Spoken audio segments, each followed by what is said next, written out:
Hi.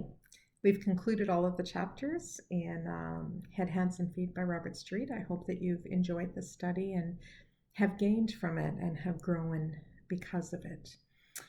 At the conclusion of his book, for those who perhaps don't have the book, I wanted to share with you some reflections in verse written by Robert Street. I thought they were so well done, and it was important that they were shared. So here they are. The first one is called The People's Will. And the people's will is sacrosanct. It's there to be obeyed. It speaks for all the people, decisions we have made. The people's will is variable according to the day. It's fickle, biased, sometimes mixed, can change in any way. The people's will can be a gift if it agrees with mine, can help me with my own sweet will, enhance my own design. The people's will, does it exist? Who measures strength of view? Perhaps its aims are suspect, unless they work for you. The people's will, the good Lord said, is secondary to God's. Thy will be done, found in his prayer, puts him and us at odds. The people's will, requested by Pilate when unsure, was made in haste, encouraged by ill will, deceit, and more. The people's will, so vocal, was crucify God's Son. As nails pierced his hands and feet, the people's will was done. Goading. What's the point of goading?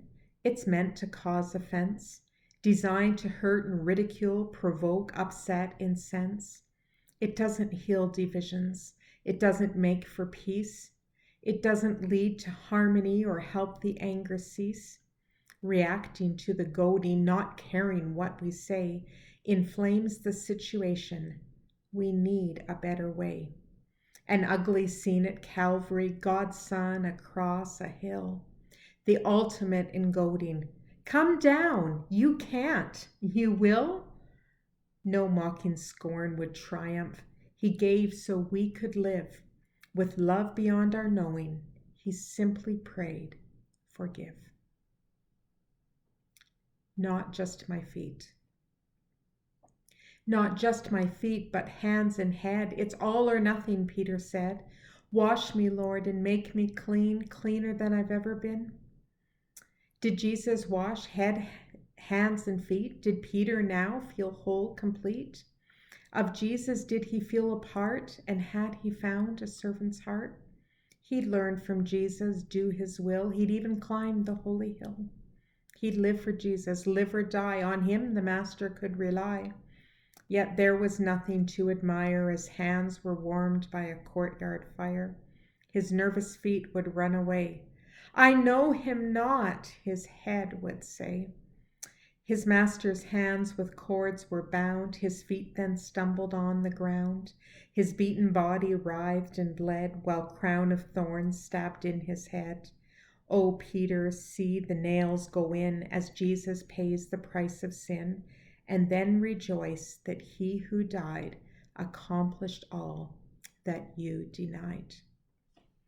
That's the conclusion of the readings at the end of the book. And if you haven't purchased it, I encourage you to do so. In part, yes, to kind of provide that support because the book has been authored and printed and published, but it's also something good to hold on to and maybe someday even pass on to somebody else and allow them to be blessed the same way you have. So God's richest blessings on each one of you. Take care.